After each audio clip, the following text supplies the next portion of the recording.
Already 2.1 तो हम लोग पढ़ चुके हैं। अब 2.2 में हम लोग को देखना है। चलिए सबसे पहले जानते हैं कि द्विघात बहुपद इसमें हम लोग को निकालना है। तो द्विघात बहुपद होता क्या है, ऐसे चलेंगे। द्विघात बहुपद में देखेंगे कि जब उसका घात 2 हो तो उसको हम लोग द्विघात बहुपद कहते हैं। इसका रूप होता है क्या चीज, ax² plus bx plus c, इसके रूप में रहेगा तो समझिए कि ये द्विघात बहुपद है। द्विघात बहुपद का यही रूप है, ax² plus bx plus c। जैसे एक एग्जांपल देते हैं, जैसे मान लेते हैं कि 5x² रहेगा प्लस 4x रहेगा प्लस रहेगा 3, तो ये क्या है हमारा द्विघात बहुपद है। ठीक है, तो अब चलते हैं इसी आधार पर 2.2 में 1 का जो है कि क्वेश्चन है। इसमें क्वेश्चन देख लेते हैं। 1 का 1 क्या है, x² minus 2x minus 8, x² minus 2x minus जो दिया हुआ है 8 दिया हुआ है। तो इस क्वेश्चन को क्या कह रहा है, चलिए निम्न द्विघात बहुपदों के शून्यक ज्ञात करें। तो शून्यक जो है कि बता दिए हैं कि शून्यक क्या होता है। तो शून्यक में चलिए हम बता रहे हैं फिर से कि शून्यक क्या होता है। तो शून्यक में द्विघात बहुपद में चलेंगे तो 2 शून्यक होंगे। कितने शून्यक होंगे, 2 शून्यक होंगे, जो कि एक अल्फा होगा और एक क्या होगा, बीटा होगा। 2 ही शून्यक होगा द्विघात बहुपद में। अब आइए, ये 2 शून्यक को यदि कहते क्या है कि शून्यकों का योग, क्या कहते हैं, शून्यकों का योग, शून्यकों का योग, तो ये क्या हो जाएगा, अल्फा प्लस बीटा हो जाएगा।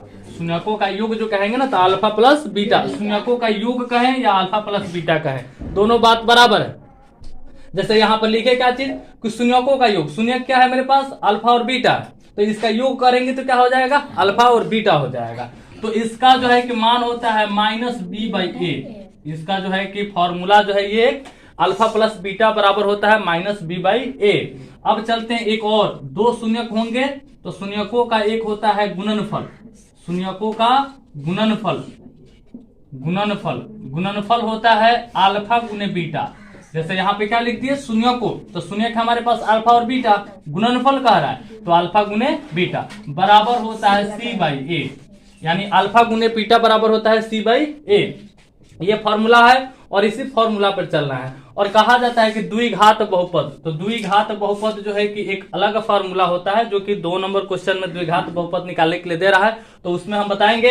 अभी फिलहाल शून्यकों का योग और शून्यकों का गुणनफल हम लोग जान गए। इसके बाद ये मेरा रहा क्वेश्चन, और इस क्वेश्चन को कह रहा है कि सबसे पहले जो है कि शून्यक ज्ञात कीजिए और फिर शून्यकों तथा गुणांकों के बीच की संबंध की सत्यता की जांच करें, है ना। इसके बीच में जो है कि संबंध है, तो संबंध भी चलिए हम सिद्ध करके बता रहे हैं कि सत्यता की जांच करना है ना, तो सिद्ध करके हम बताएंगे।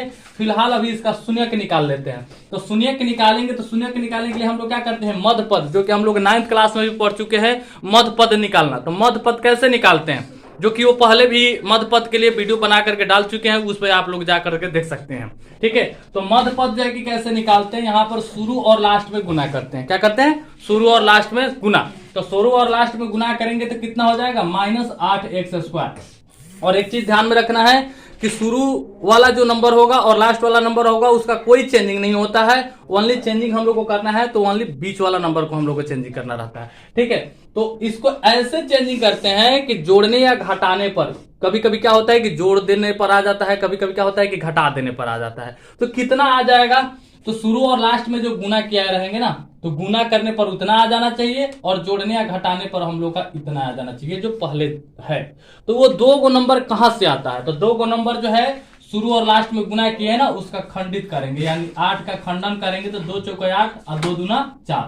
तो यहाँ पर देखना ये है कि इसी नंबर से हम लोग को बैठा करके 2 ला देना है, यानी कि -2 लाना है। तो क्या करेंगे, यहाँ पर 2 दूना 4 और यहाँ पे आ गया 2, यानी कि 2 में से 4 को घटा लेंगे तो -2 आ जाएगा। ठीक है, तो यहाँ पे हम बोले हैं कि शुरू वाला और लास्ट वाला का कोई चेंजिंग नहीं करना है, तो इसको इतना ही उतार देंगे x²। और यहाँ पर क्या बता है, -2x लाने के लिए 2 में से 4 को घटाना है, तो क्या हो जाएगा +2x, अब माइनस हो जाएगा 4x, और लास्ट वाला -8 है तो -8, क्योंकि हम शुरू में ही बोल दिए हैं कि फर्स्ट और लास्ट वाला का कोई चेंजिंग नहीं होगा। तो चलिए, और 2 जो नंबर लाए हैं इसको फिर से सोल्व करके हम लोग को इतना ही ला देना है, तो इतना आ जा रहा है। तो अब मेरे पास आ गया 4 गो, तो 4 गो आ गया, तो दो दो को हम लोग क्या करते हैं कि कॉमन लेते हैं। क्या करते हैं? कॉमन लेते हैं। तो यहाँ पर दोनों में जो सम्मिलित होता है, जो उभयनिष्ठ होता है, वही कॉमन होता है। तो यहाँ पर दोनों में देख रहे हैं कि क्या चीज सम्मिलित है, तो दोनों में x है मेरा, तो x कॉमन हो जाएगा। तो x कॉमन हो जाएगा, तो यहाँ पर x 2 गो है, यहाँ पर x 1 जो है, तो क्या कॉमन हो जाएगा? तो x कॉमन हो गया तो क्या बचा? x।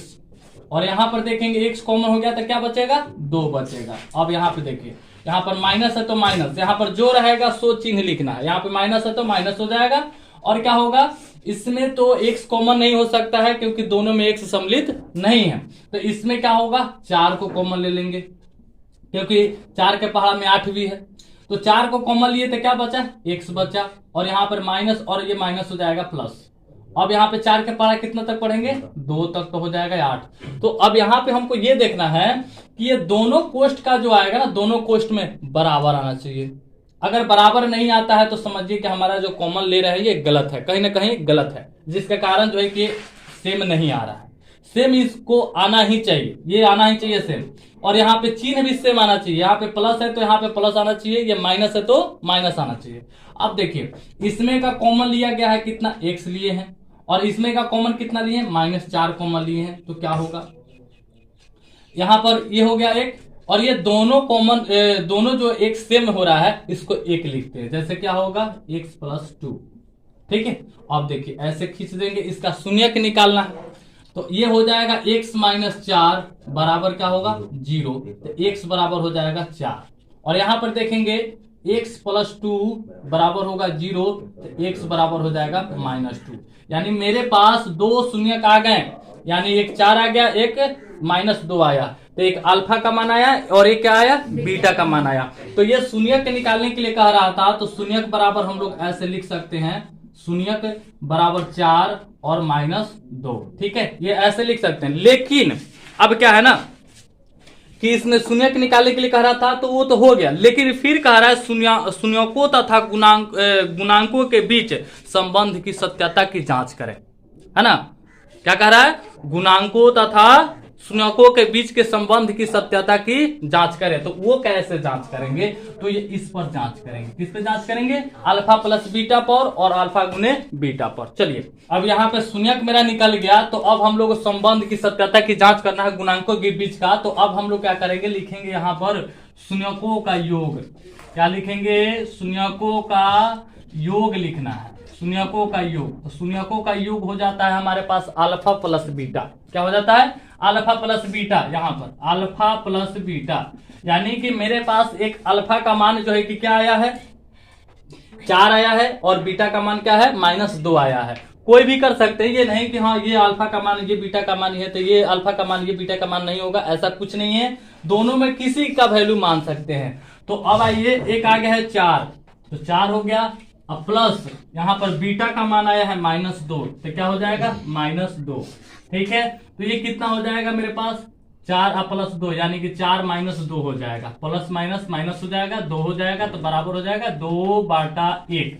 इसमें सभी में बाटा 1 कर सकते हैं, क्योंकि जब हम लोग लिखते हैं ना तो इसका जो है कि क्या होता है, रूल्स हम बता रहे हैं।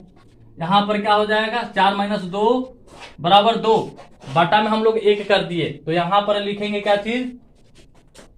x का माइनस x का गुणांक माइनस x का गुणांक बाटा हो जाता है x² का गुणांक। ये सभी में लिखना है। जैसे कि -x का गुणांक कह रहा है, तो यहां पर देखेंगे क्या चीज?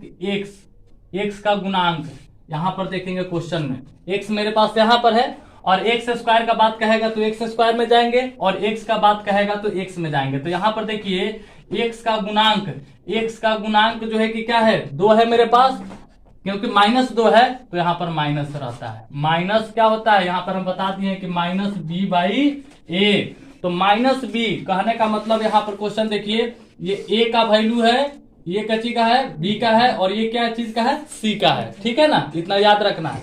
तो यहां पर दिया हुआ है -b/a, यानी b का मान कितना है? 2 है, और माइनस है तो माइनस यहाँ पर है। ठीक है, और a कह रहा है, तो a कहाँ गया हमारा? x² में गया। तो यही जो है कि यही चीजवा जो है कि यहाँ पर लिखे हैं x का गुणांक बटा x स्क्वायर का गुणांक। ठीक है, अब आइए तो यहाँ पर -2 आ गया तो -2 है। ठीक है, अब लिखेंगे एक और चीज, जो शून्यकों का गुणनफल, शून्यकों का गुणनफल, शून्यकों का गुणनफल हम लोग जानते हैं अल्फा गुने बीटा बाई 1, हम लोग इसमें भी कर सकते हैं, कोई दिक्कत नहीं है। ठीक है, तो यहां पर देखेंगे अल्फा का मान कितना है 4 और बीटा का मान है -2, तो कितना हो जाएगा -8, तो -8/1 भी कर सकते हैं। तो यहां पर देखेंगे कि -8/1 है, तो इसके लिए क्या होगा, अचर पद बाई एक्स स्क्वायर का गुणांक। अब अचर पद कौन सा है, तो ये एक्स स्क्वायर देख रहे थे, एक्स देख रहे थे, ये सारे चर में है, लेकिन ये जो ओनली जो 8 जो देख रहा है तो ये अचर पद में है, क्योंकि इसमें एक्स सम्मिलित नहीं है, इसीलिए अचर पद। तो अचर पद क्या है, मेरे पास क्या आया अचर पद में -8 आया, तो -8 है या नहीं है। यहाँ पर एक्स स्क्वायर का गुणांक कह रहा है 1 आया है, तो एक्स स्क्वायर का गुणांक यहाँ पर गुणज देखिए तो कुछ है नहीं है, तो यहाँ पर क्या मान सकते हैं 1 मान सकते हैं। ठीक है, उसी तरह से इसमें था कि -x का गुणांक कितना है 2 है, और ये माइनस यहाँ पर है तो माइनस यहाँ पर आ जाएगा, तो -2 हो गया, और एक्स स्क्वायर का गुणांक कितना है 1 है, तो एक्स स्क्वायर का गुणांक 1 है। यही जो है कि हमारा जांच होता है, और इसी को हम लोग कहते हैं जांच। इसी तरह से जांच हम लोग को करना है, और ये सभी में लिखना है, ये सभी में जांच करना है। ओनली यहाँ पर क्या हो जाएगा, नंबर हमारा चेंजिंग रहेगा, बाकी जांच जो है कि इसी तरह से करना है।